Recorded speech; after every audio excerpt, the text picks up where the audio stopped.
Hello, welcome back to my cave of cool books. Although, as you can see, I'm not in the cave.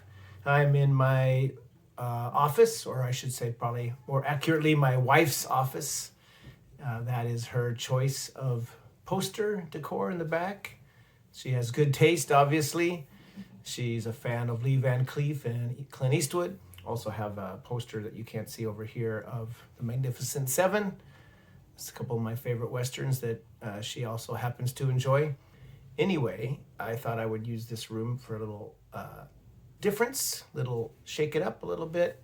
And also, my son's on the prowl. He's a little noisy, so maybe I'll have a little bit more peace and quiet here where I can hide myself away a little bit. Anyway, it wasn't the world's greatest reading month as far as how many books I got through, but what I did read, I enjoyed. You know, I was heading back to work after a long winter vacation from my university, and things are back in full swing now at the two universities I teach, and I'm pretty damn busy. So just didn't get a lot of time to read, unfortunately. But I'll go through what I did read, and hopefully next month I'll have a little bit more to share with you. Now, the first book I read this month was The Madman Theory by Ellery. Now, it wasn't actually written by Ellery. It was written by Jack Vance, as I believe I mentioned in a couple of videos. I'll link to my in-depth review of this book here down below in the description.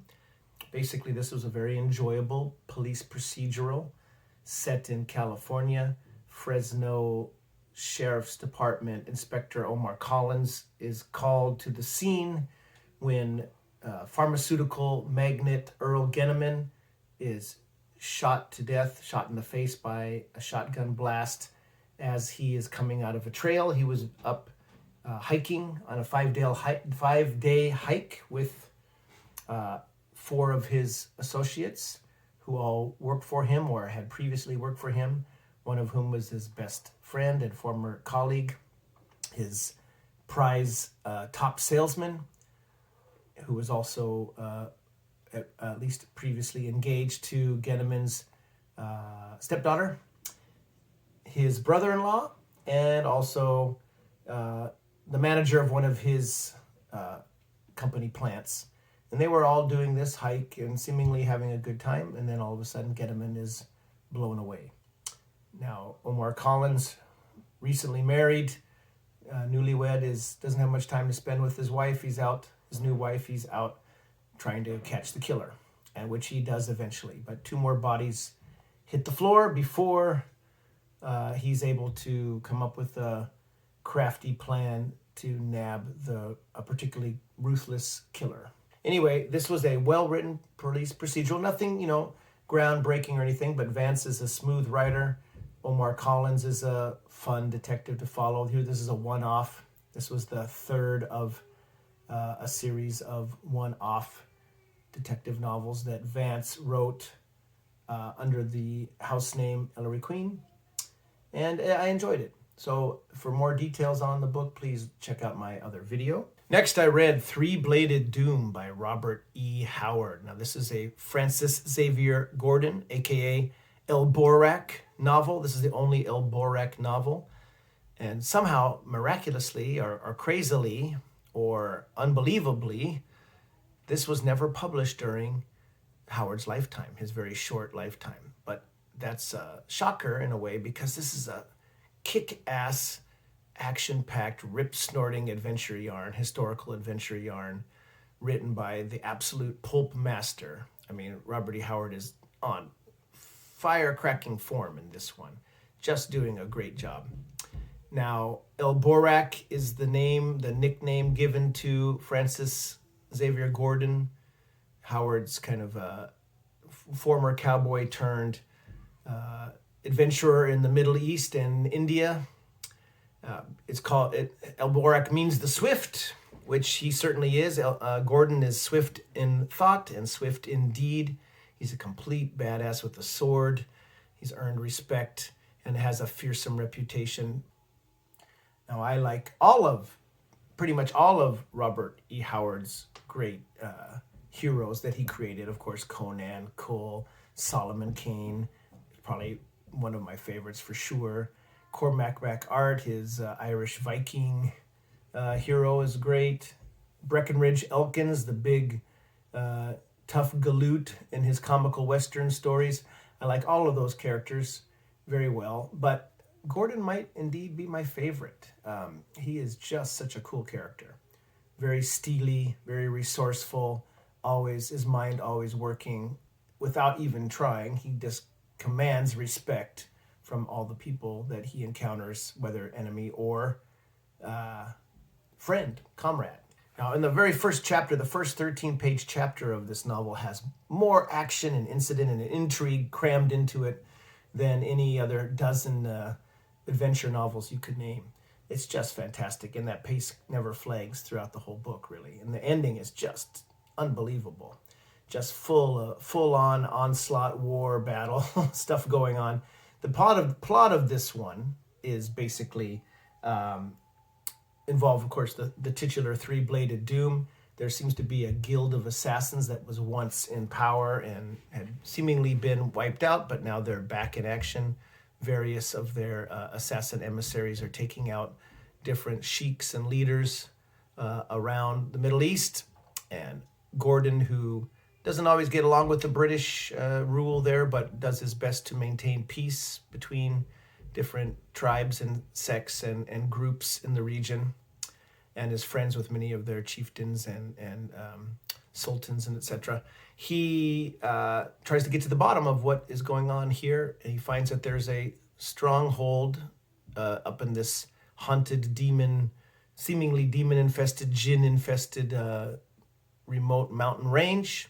He and a couple of his best buds, the Afrit Yar Ali Khan, who's a real fun character, and his Sikh pal La Singh, and together they infiltrate this mountain fortress, and they find that there's a couple of bad guy movers and shakers who are trying to put together again this international band of assassins and wrest power from various nations and control them through puppet leaders. And Gordon just fearlessly walks right into the place.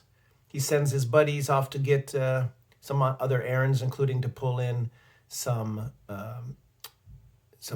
friends and soldiers to help invade and lead them through the secret passageway to get into this hidden city in the mountains and launch an attack. Gordon walks in pretending to be himself, of course, but that he's going to join them, but his plan is foiled by the actual leader behind the scenes, who knows who he is and recognizes him from previous encounters. And then Borak has to try his best to stay alive and eventually fight a pitched battle to take down his enemies. Now, this one, besides being the only Borak novel, is the only one that might have a slight whiff of the supernatural about it. Not actually, really, but this is the one that's considered to be a little bit more fantasy linked than the other strictly historical adventure stories of Borak, and that's predominantly in one chapter here. Now, Gordon kind of winds up, as he is found out to be not what he really says he is, not wanting to really join the Assassin's Guild, and he ends up trying to escape and winds up in this kind of impenetrable series of crags or gulches behind this city. And this the bad guys think, yeah, you're toast, dude. You're in the area that is full of corpses, littered with corpses that have fallen prey to the rapacious beast we have back there. And what this creature is that Borak faces is not what I would call a supernatural creature by any stretch, but there is let's say, a whiff of the cryptozoological about the creature that Gordon eventually faces in that area. This is a cool chapter. It's called The Haunter of the Gulches. So again, Howard shows what a supreme pulp writer he is, just par excellence when it comes to pulp writing, with evocative, muscular prose that just keeps the reader plunging along with the headlong pace of the novel. But aside from that, it's obvious that Howard did a lot of research into the various racial and ethnic groups in that area, because there's a whole bunch of different ones that he uses and talks about their, writes about with knowledge and understanding of a lot of their creeds and philosophies, and how, which groups would have enmity from ages past that is still persisting, etc. So all of that shows that he did a lot of research on this, and not just making a swashbuckling yarn. That gives it a real sense of verisimilitude, and really adds to the color of the book. 1920s adventure stuff just doesn't get better than this, so I highly recommend this. It's just such a crying shame that Howard took his life so early. Only 30 years old. He probably wrote this, in his late 20s. What a massive talent he was, and who knows how much better even he would have become had he continued, if he had not taken his life. Anyway, we're blessed to have the 600 or so stories and books that we have from him. Next, I finally got around to reading City, Clifford D. Simak's City. This is perhaps his most well-known work, or one of them. Now, I have previously read some of Simak's fantasy fiction. I have The Fellowship of the Talisman and Where Evil Dwells, and what's the other one? Enchanted Pilgrimage. I have all of those here in my collection, and those are good. They're a little workmanlike, but good, especially Where Evil Dwells is very good. But I hadn't read any of Simak's science fiction novels, so I'm glad I got to this one. I know people like Michael K. Vaughan on his channel, and some other booktubers have talked about this. And it's quite an interesting piece of work. Now, this is, I guess, would be called a fix-up novel. I don't really see it as a novel, really, but it's 8 stories. Most of them, I think, if not all of them, were previously published by Simak in the science fiction magazines at the time, starting with the titular story, City.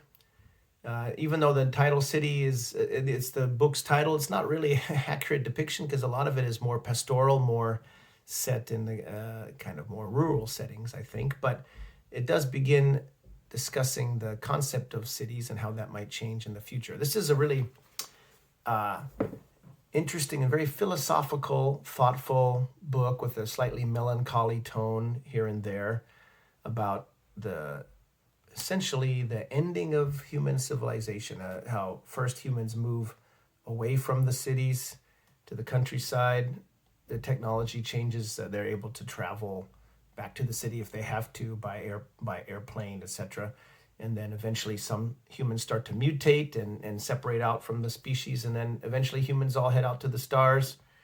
The third story, which is where the book really kicks into gear, involves discovering kind of a secret way to transform themselves into a different form of life on Venus.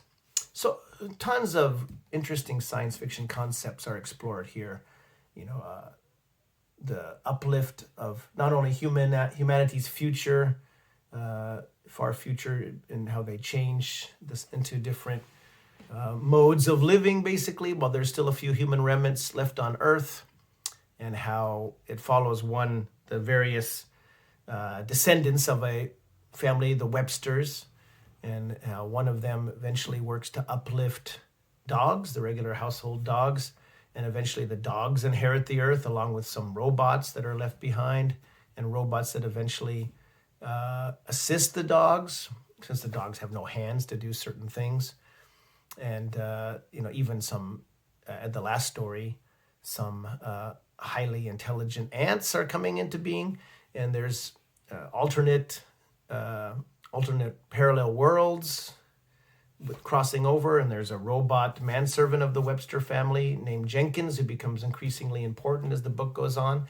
The book just builds and builds as the stories progress into a fairly memorable and powerful tale that spans over 12,000 years.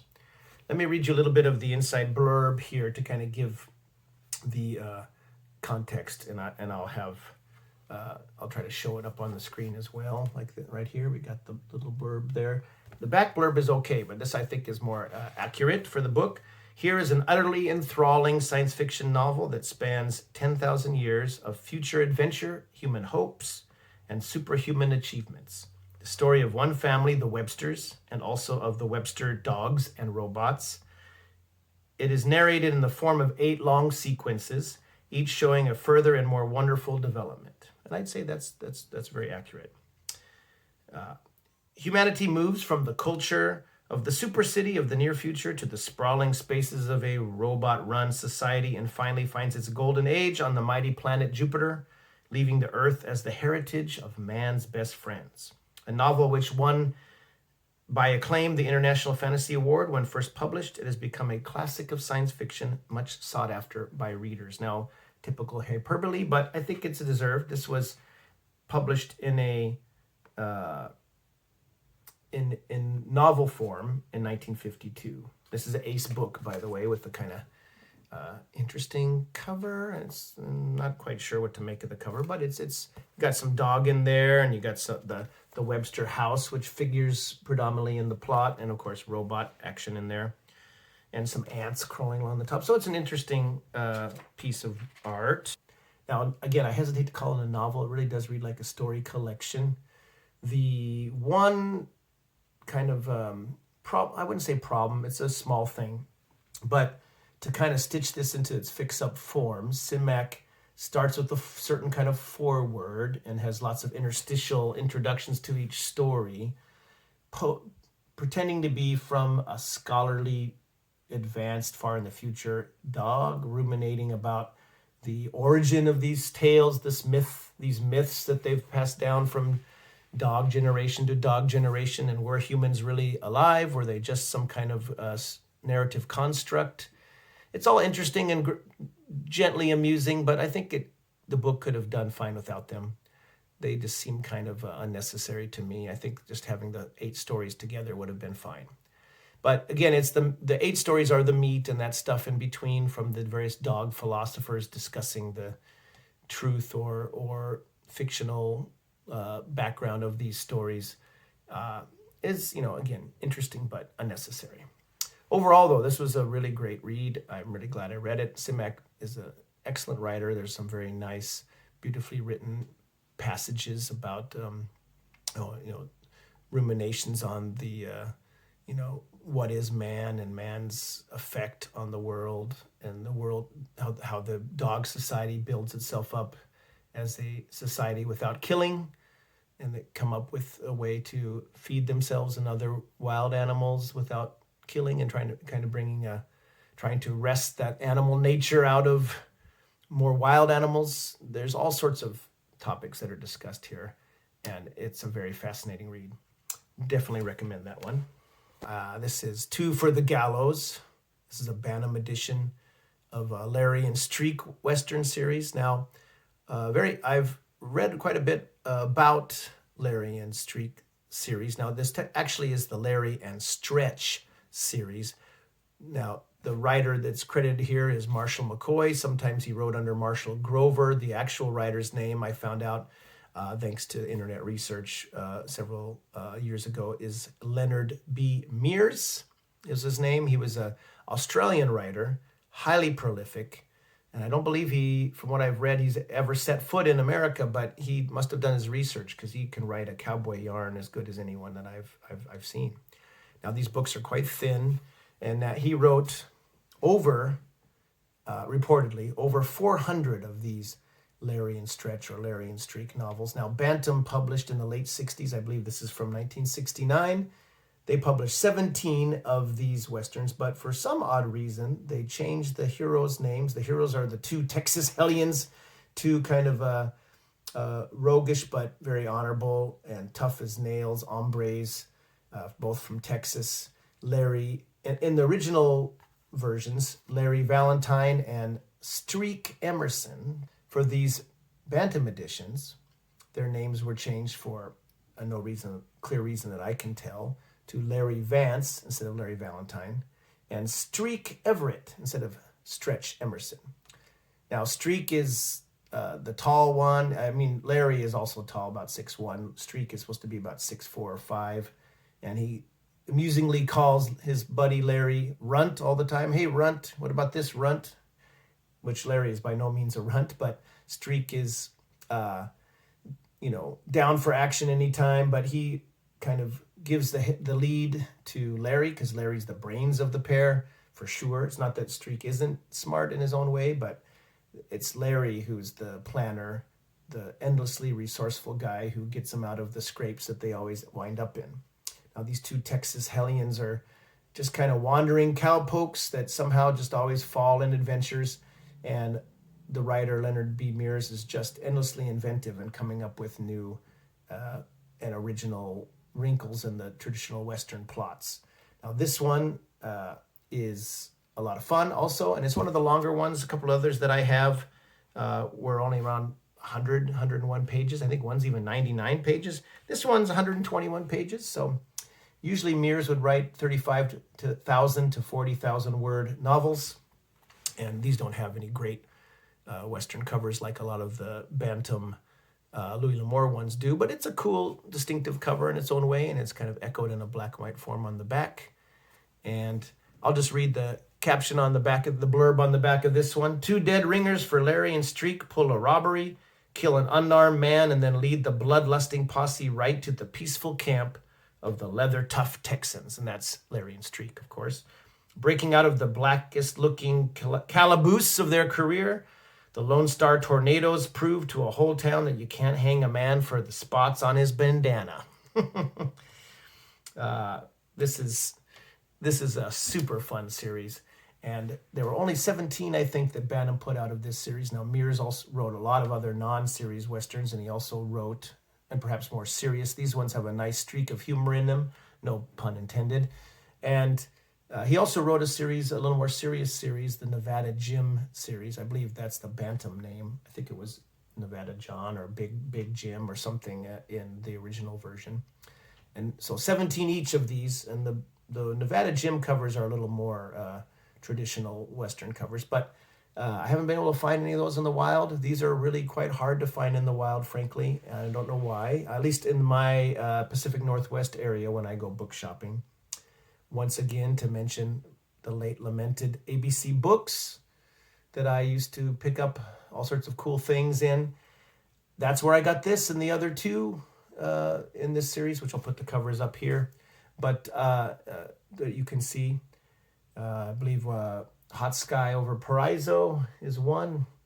Can't recall the other title right at the moment. Anyway, I saw a stack of these in the back Western section. I think they weren't even put away. They were just kind of standing on a kind of a table ready to be put in the right spot when I saw them. And they were only $1 a piece. At that time, I wasn't much of this was several years ago, I wasn't much of a Westerns reader. I've always been a huge fan of movie and TV Westerns. Love that genre. But I hadn't read many Westerns in book form at that time. A few Louis L'Amours, and that's about it. So I wasn't planning to get all of them. I just thought, these are cheap and bantams and really thin. I hadn't seen such a thin bantam before, really. So even thinner than some of the Doc Savages. And I picked them up. And I'm kicking myself that I didn't get the rest that were there. There were at least another half dozen or so, as I recall. And now I just can't find them for love or money. Fortunately, even though the paperbacks are hard to find, at least in my experience, a nice little publishing house on an ebook form called Piccadilly Publishing has put out, I think, the first 18, Larry and Stretch, because they're using the proper name for those. And I believe they use his main pseudonym, or Marshall Grover, Leonard B. Meares' pseudonym, Marshall Grover, as the author name. Anyway, they put the first 18 of those out. The first book's called Drift. I've read that one and several others in ebook form. And they're nice, clean ebook editions. But, man, I would love to get some more of these bantams. Sorry they only put out 17. But if anyone sees these out in the wild, I recommend them if you like Westerns. They're damn fun.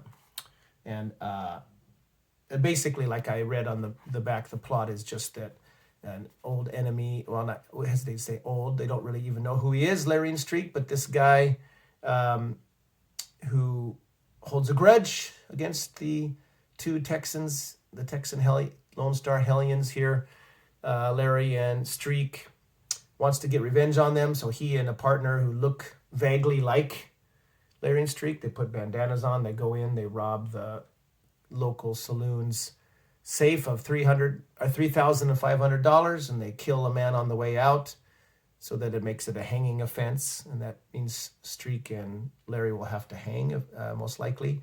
And then they leave enough evidence to lead the posse right to where Larry and Streak are peacefully camping. The guys are imprisoned in the local jail, and the local sheriff's kind of a typical redneck Peckerwood kind of guy that is just looking to win the next election, and thinks that because these guys have quite a reputation as hellbusters who kind of one up the local sheriffs and law enforcement by catching the bad guys in several previous novels, and leaving some egg on the face of the various sheriffs that they encounter for the most part. So he doesn't think much to look into any further to see if they're really the culprits or not. Despite their protests of innocence, he throws them in the calaboose. Luckily, there's a local handyman named Marv Trimble, who's opposed the resident sheriff in the past to no avail. But he looks into it more, and he tends to believe what these guys are saying. And in the meantime, Larry and Streak escape through some ingenious ploy of Larry's, when some lynch-happy mob is trying to shoot him through the windows of the jail cell, and they escape and they hide out in various houses, including the sheriff's own house, steal his best cigars, and feel they have it coming to them, and they find a way to prove their innocence and have a big shootout with the bad guy at the end. A lot of fun.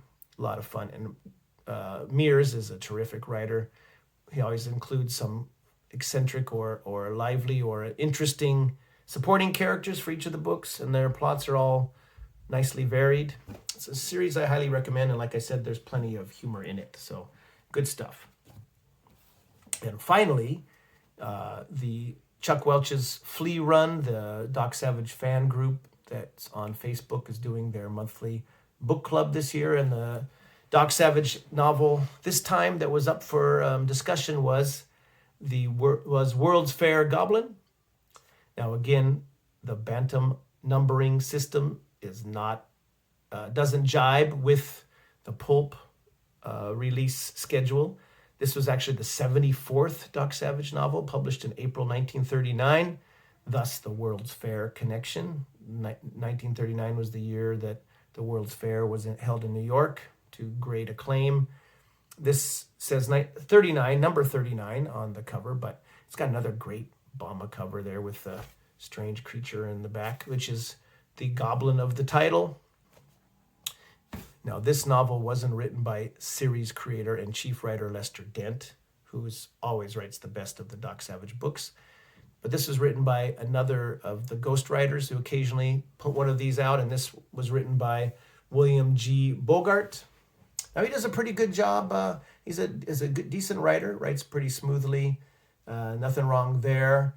He gets a pretty good depiction of some of Doc's aides that feature in this novel. Monk, Ham, Long Tom, Patricia Savage, Doc's stunningly beautiful cousin, is also on hand, although her role is very brief and she's off stage, a captive most of the time. But the one kind of problem is how he handles Doc. Doc Savage isn't quite written to his usual, he's a little more passive a character in this one than I particularly tend to like. But the book does start off quite strong. Again, it's set in the very interesting backdrop of the World's Fair. Doc Savage is on hand doing a kind of tricky brain surgery operation on a young orphan boy, a life-saving operation, while in a kind of pavilion where many other physicians and surgeons are watching him in awe, because that's of all his massive skills, and Doc can do pretty much every kind of scientific skill he's a master of, but surgery and medicine is his real pinnacle skill, and he's carrying out this very experimental new surgical procedure on this boy to kind of remove some blockage on his brain, and all of a sudden the lights go out.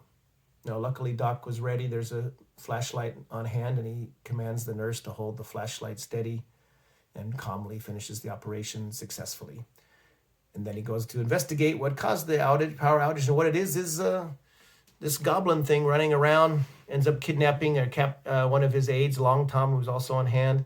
There's a strange white-haired scientist who's come up with some new kind of electrical technology that goes missing. His attractive daughter is on hand. There's several other possible suspects. There's a evil henchman who's got a scar that makes him look like he's perpetually grinning, and he's called Lonesome. He's a fun kind of recurring henchman in this. I'll just read a little bit on the back blurb to give you a taste of this one. The thing called Maximus was 8 feet tall and matted with hair. It ran amok amongst the sophisticated scientific marvels of the fair, the World's Fair, striking stark, cringing fear into the sightseers. The man of bronze, and they always put the man of bronze in caps, as you can see, right? The man of bronze battles the brilliant brain that controls the monster, an evil genius capable of creating an army of huge horrors. Anyway, it's a fun novel. I would give it a ranking of average on the Doc Savage book scale. Some good action, some good back and forth between Ham Brooks, the fashion plate lawyer with the sword cane, and the apish monk Mayfair. They're constantly bickering throughout the thing as usual, and their pets are on hand. The monk's pig, habeas corpus, is there, and Ham's ape chemistry is there, and they're involved in it. Long Tom is eventually rescued later, and he gets back into the action. So all in all, this was a fun read and a nice kind of stormy set climax, but it's just something a little off with how Doc was depicted. He's usually 16 steps ahead of the game, and he is to a certain extent in this, but just something a little underwhelming about it, the way it was carried out. Anyway, plenty fun for a ghost-written Doc, not bad. And I think if I recall, the next Doc Savage book club entry is The Fantastic Island, and that's not a favorite of mine, so I'll probably forego reading that one next month. And of course, next month is right now, May, and I'm already busy reading several stories for Horror Mayhem, Decades of Dread, stories or horror novels, 250 pages or less. I've already read half a dozen cool stories from the likes of, Henry Kuttner and H.G. Wells and J. Sheridan Le Fanu and William Hope Hodgson. So I'll be talking about those in an upcoming video, plus whatever else I get up to reading in May. But that pretty much wraps up my April.